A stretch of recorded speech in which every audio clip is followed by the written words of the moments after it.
Hello 8th standard. आज हम इस वीडियो में साइंस चैप्टर 11 को लेके डिस्कस करेंगे। आज का हमारा टॉपिक है फोर्स एंड प्रेशर। फोर्स का मतलब क्या होता है? ए पुश और पुल, यानी किसी चीज़ को अपनी तरफ खींचना या धक्का देना। और प्रेशर का मतलब क्या होता है? प्रेशर होता है एक दबाव। प्रेशर को एक्चुअल हिंदी में कहा जाता है दबाव। तो यहाँ पे हम डिस्कस करेंगे। सबसे पहले फोर्स मतलब होता है पुश और पुल, इन दोनों को कॉम्बिनेशन से बनता है फोर्स। देखिए, let us see some common experience से देखेंगे। क्रिकेट हमारा फेवरेट गेम है। What does the batsman do to make a big hit? जब किसी बैट्समैन को एक बिग हिट को मारना होता है, वो क्या करते हैं? या what do the fielders do to stop a fast running ball? या किसी तेज भागते हुए बॉल को रोकने के लिए फील्डर क्या करते हैं?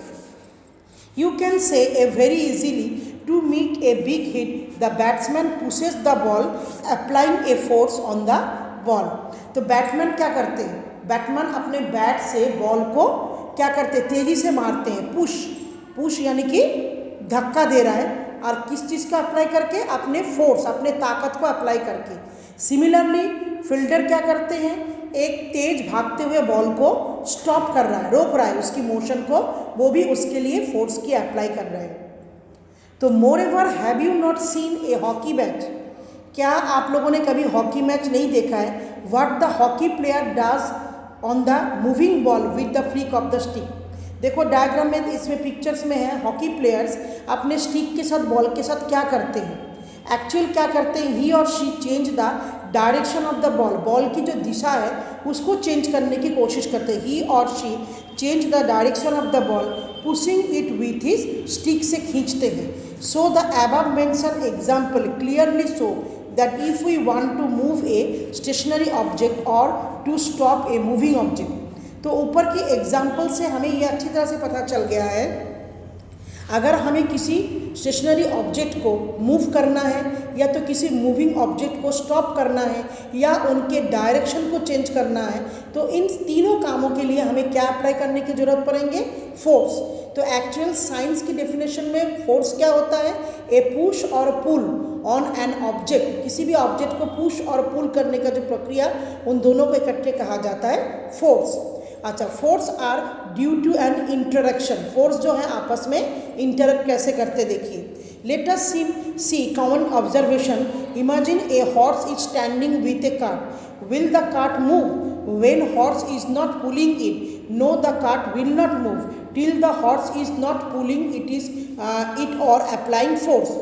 जब कोई घोड़ा गाड़ी आपने जरूर देखे होंगे, अगर घोड़ा अपनी जगह पे स्टिल रहता है तो उसका गाड़ी मूव करता है क्या? नहीं करता है। जब तक घोड़ा अपना फोर्स को अप्लाई करके उसको खींचेगा नहीं, तब तक वो कार्ट जो है मूव नहीं करता है। उसी तरीके से अगर मानो कोई इंसान standing behind a stationary car, एक कार जो रुकी हुई है उसके बगल में जाके खड़ा हो गया है, तो उससे क्या गाड़ी चलने लगेगा, या उस इंसान के अंदर बैठने से गाड़ी चलने लगेगा? No, the car will not move. The car में मूव। कार तभी चलेगा जब हम उसको स्टार्ट करेंगे, यानी कि स्टार्ट करेंगे, अदरवाइज उसको हम पीछे से धक्का लगाएंगे, तब वो कार अपनी जगह से मूव करेगा। तो सिमिलर उसी तरीके से ए बैट्समैन जब किसी बॉल को हिट कर रहा है, इसका मतलब क्या है? बैट्समैन अपने अप्लाई कर रहा है, फोर्स अप्लाई कर रहा है बॉल को दूसरी दिशा में मूव करने के लिए। और if you stand near a door, अगर तुम किसी दरवाजे के पास खड़े हो, दरवाजे को जब तक पुश और पुल नहीं करोगे तब तक आप एंटर नहीं ले सकते हो। तो फ्रॉम दिस ऑब्जर्वेशन, तो इस ऑब्जर्वेशन से हमें क्या पता चलता है? We can infer that at least two object are required. दो ऑब्जेक्ट की जरूरत होती है टू इंटरेक्ट करने के लिए एक फोर्स को, to come into play, खेलने के लिए। और we can say that the interaction मतलब क्या होता है? One object with another object, मतलब दो ऑब्जेक्ट के वजह से, if one object with another object result in a force के तौर पे जो रिजल्ट आता है ना बिटवीन दो ऑब्जेक्ट के बीच में। नीचे देखिए डायरेक्शन ऑफ फोर्स, फोर्स की दिशा।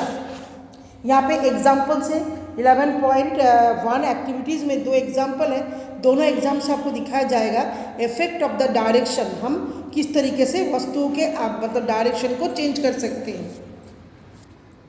अब हम नेक्स्ट पेज में डिस्कस करेंगे मैग्नीट्यूड फोर्स। मैग्नीट्यूड फोर्स क्या होता है देखिए। So we can conclude that a force may be equal, larger और smaller than the other force. अच्छा, कोई भी फोर्स या तो दूसरे फोर्स के मुकाबले बराबर होगा या दूसरे फोर्स से कम होगा। तो इसका मतलब क्या है? इट मीन्स होता है that force has some magnitude, यानी कि फोर्स के अंदर भी अपने मास के अकॉर्डिंग कुछ मैग्नीट्यूड होते हैं। It is similar to the mass of an object has magnitude. जैसे मानो 1 kg तो उसका मैग्नीट्यूड 1.5 kg, इस तरीके से आसपास होंगे। So it is essential to express the force with magnitude direction. इसीलिए फोर्स को जब भी हम फोर्स के बारे में कहेंगे उसकी मैग्नीट्यूड डायरेक्शन के बारे में डिस्कस करना भी जरूरी होता है। व्हेन 2 और more force are acting on an object, जब किसी एक ऑब्जेक्ट के ऊपर 2 या 2 से अधिक फोर्स के अप्लाई होते हैं, द रिजल्टेंट और net force acting will be known when we know for the magnitude and direction of the each acting force. नीचे देखिए इफेक्ट ऑफ फोर्स, जो फोर्स यानी कि हम लोग ताकत अप्लाई कर रहे हैं उसकी क्या रिजल्ट होते हैं। फोर्स से हम उस ऑब्जेक्ट की शेप को चेंज कर सकते हैं, ऑब्जेक्ट को मूव कर सकते हैं, अगर वो स्थिर पोजीशन में है तो उसको मूवेबल बना सकते हैं। चेंज द डायरेक्शन, उस मूविंग ऑब्जेक्ट की डायरेक्शन चेंज कर सकते हैं। उसके स्पीड, जो मूविंग ऑब्जेक्ट के स्पीड को भी हम इंक्रीज और डिक्रीज कर सकते हैं अप्लाई करके फोर्स को। किसी मूविंग ऑब्जेक्ट को रोक सकते हैं और raise the height of an object के हाइट को भी चाहे हम बढ़ा सकते हैं और होल्ड ए रेस्ट ऑब्जेक्ट को रोक के रख सकते हैं, इस तरीके से फोर्स की अप्लाई करके। नेक्स्ट पेज में देखिए सबके एग्जाम्पल्स हैं, जितने भी पॉइंट मैंने बोला है। जैसे मानो आपके पास कोई इन्फ्लेटेड बैलून है, उसको आप मुंह से फूंक मारोगे, हवा भरने के बाद उसकी शेप चेंज हो जाता है।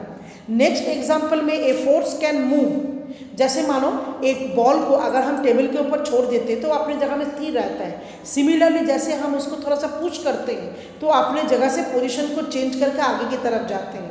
तो इससे क्या प्रूव होता है? Force can move an object को मूव कर सकते हैं, अपने स्थिर पोजीशन से उसको मूवेबल बना सकते हैं। Next point, force can change the direction of moving object, किसी मूविंग ऑब्जेक्ट की डायरेक्शन को भी चाहे वो चेंज कर सकते हैं। जैसे मैंने आप लोगों को इससे पहले हॉकी मैच का जो मैंने एग्जांपल दिया है, हॉकी प्लेयर क्या करते हैं, अपने स्टिक के साथ मूविंग बॉल के डायरेक्शन को चेंज करते रहते हैं। नेक्स्ट पॉइंट में देखिए, in case of moving object का अगर चाहते हैं तो फोर्स कैन इंक्रीज, उनके जो स्पीड है उसको बढ़ा भी सकते हैं और घटा भी सकते हैं। इसके बहुत बड़ा एग्जाम्पल था क्रिकेट मैच।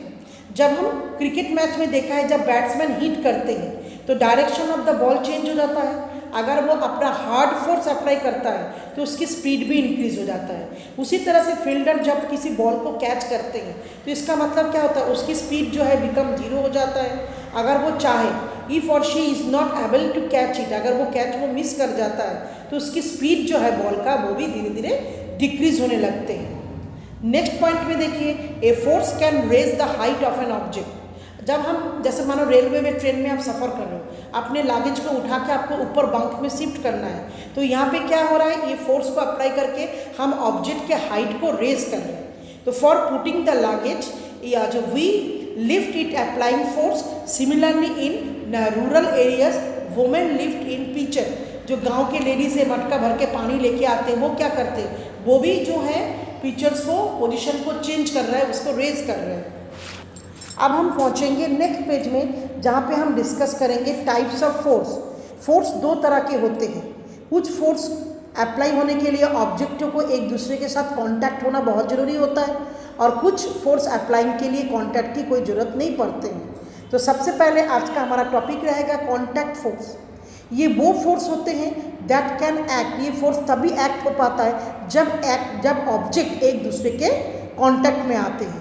तो इसकी डेफिनेशन होंगे, the force that can act on an object only when they are in contact of the object, तब उसे हम लोग कहेंगे contact force.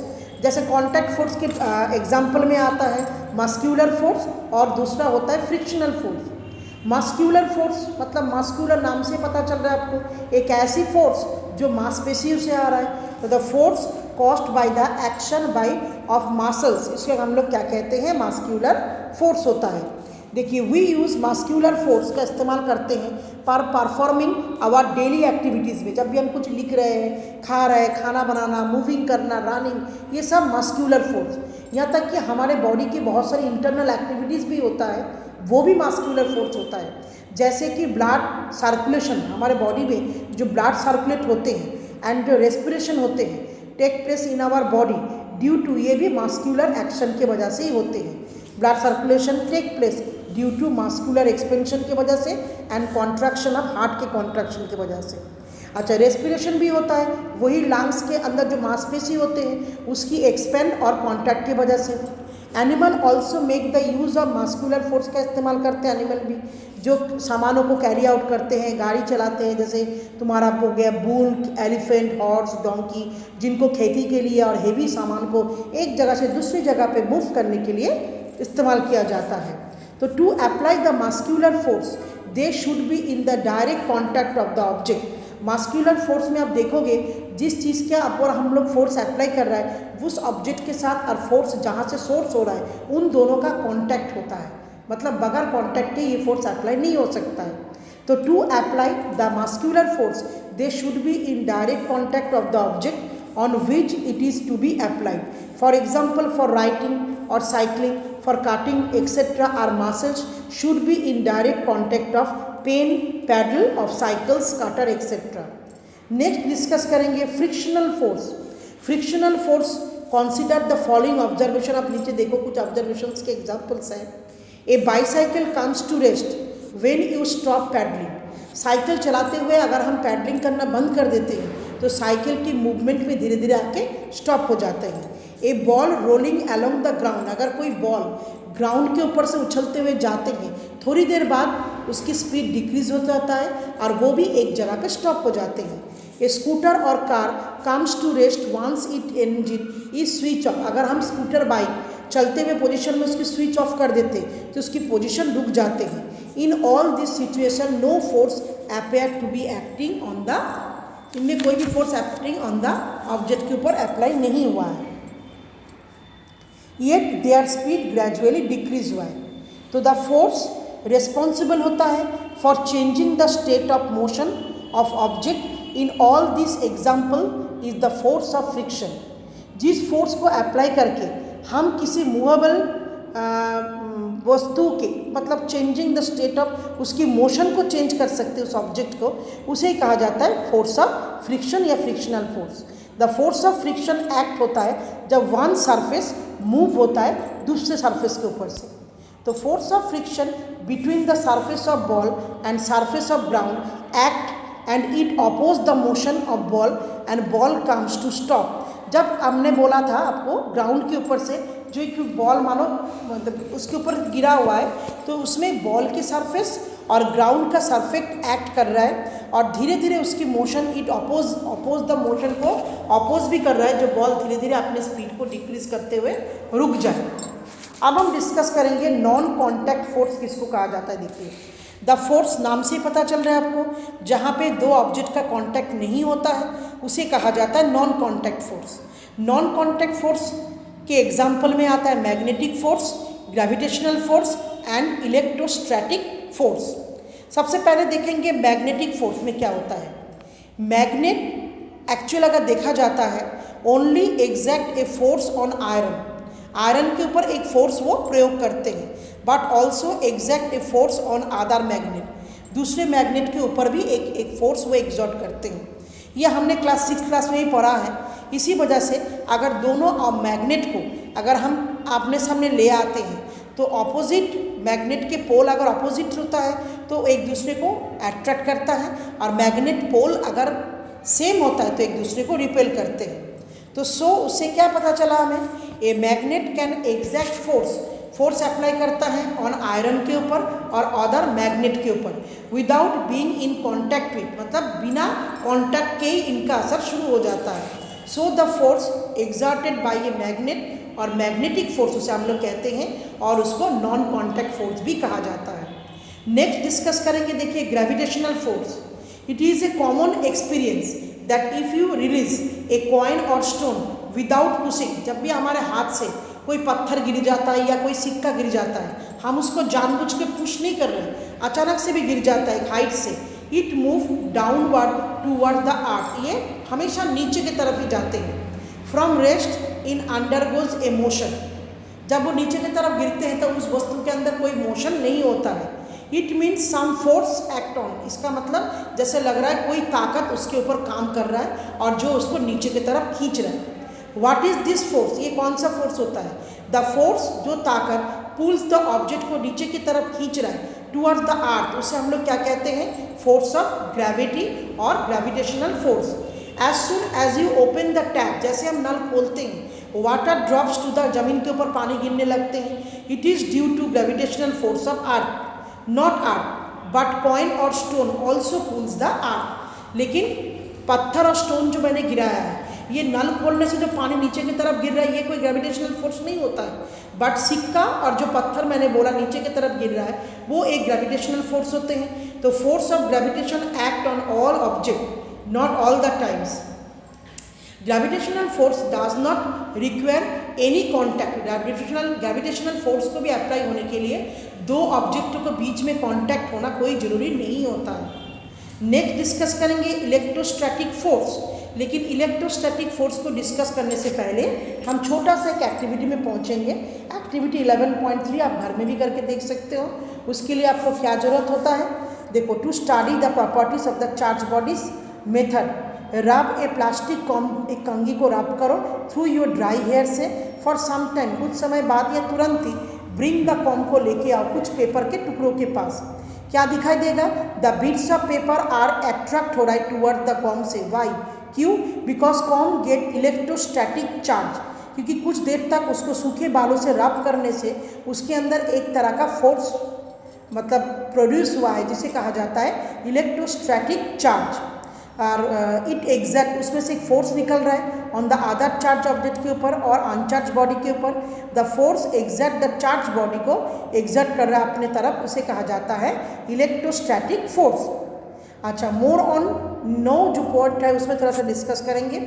It is not only earth that exact gravitational force but all the particles of the universe, मतलब ये कहा जा रहा है ये केवल धरती ऐसा नहीं है जो एक ग्रेविटेशनल फोर्स को एग्जर्ट करते हैं। इस यूनिवर्स में जो भी पार्टिकल्स होते हैं, जो भी सामान्य हैं, वस्तु है, बिग और small of the universe, exact force को प्रयोग करते हैं वन अनदर, एक दूसरे के ऊपर। इट वाज आइजैक न्यूटन ने कहा था who proposed the law of the gravitational force, propose किया था। सो इट इज़ कॉल्ड, जिसे हम लोग कहते हैं Newton's universal law of gravitation. तो बच्चे, इसी के साथ ये वीडियो मैं यहाँ पे स्टॉप कर रही हूँ, but the chapter is not finish. Next day new content के साथ हम दोबारा आपको ये चैप्टर्स के बारे में और भी बहुत सारी चीज़ों के बारे में और भी बहुत सारे सवालों को लेके डिस्कस करेंगे। Thank you students.